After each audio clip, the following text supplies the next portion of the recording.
My name is Jim Hayes. I've been here in Hualien for a little more than 5 years, and I came from Hawaii. So aloha to everyone. My job now is running a surfboard store. That's my sole purpose for being here, is to run the shop. And since I've been in this business for a long time, 1978 I started. You know, I started a new fin line, and all those behind you are all fins that I designed and had made, and then we can send them out of Taiwan, you know, which I'm sure makes the government happy.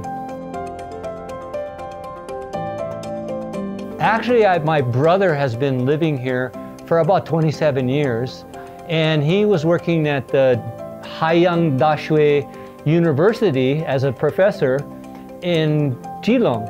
My wife and I came several times to visit him over those 27 years, but Geelong really wasn't our thing. About 8 years ago, I decided to do a surfing trip here with a friend of mine. Why don't we go check the East Coast? Because I have 2 team riders for my store that are my sponsored riders. I pay for their trips and stuff, okay? They came here on a magazine article, and they were telling me, bruh, there's waves, the waves are good. You gotta come here. Took a trip, he picked me up in Taipei, and we went all the way around on the coast, and then we went all the way to Taidong and beyond, right? And I look at the coast, and I'm telling you right now, it looks just like Hawaii looked in the 70s. The tropical foliage and the plants and the beautiful clouds and the water, and it's warm, and I'm going, wow, this is pretty cool. And not to mention the people. Oh my gosh, everybody here is so nice. So those things, those are the reasons. Why do you stay here? Why do you come here? Because it feels right. And you know, when I first went to Jinsun, it was Afu and Jennifer. It was Yenzumin people in the water, and they're just super welcome and really nice. That style. Why would you change that style? You're so lucky to have that style. Why don't you learn from that style? Forget California, bruh. Come on. You know, they got aggressive and they want to argue about waves, and they just missed the whole point. If you want to spend money in that area, build a hospital or, support the local people somehow.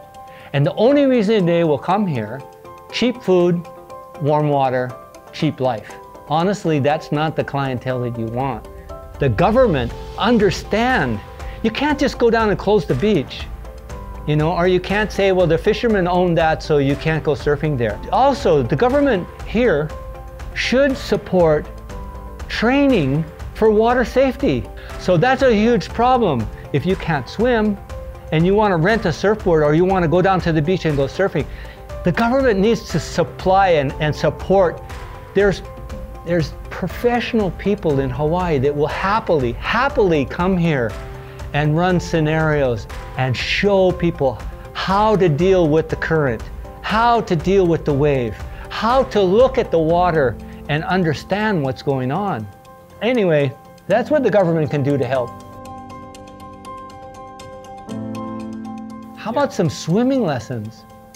You know, I came here to go swimming, and I had to go through a whole rigmarole because the only place you can go is the elementary school. It's okay, I don't mind, but you have to go with all the kids and all that stuff, and you just want to swim some laps, and I'd just rather swim in the ocean. And the ocean's perfectly fine. So yeah, the government could do things. You know, we talk about lifeguarding and safety, and you could set these things up. Invite somebody professional and have them meet with the local surfers and the local people who do lessons at the beach, and have them come and really talk about safety. Nail it down, you know? What do we need to do? What do we need to have?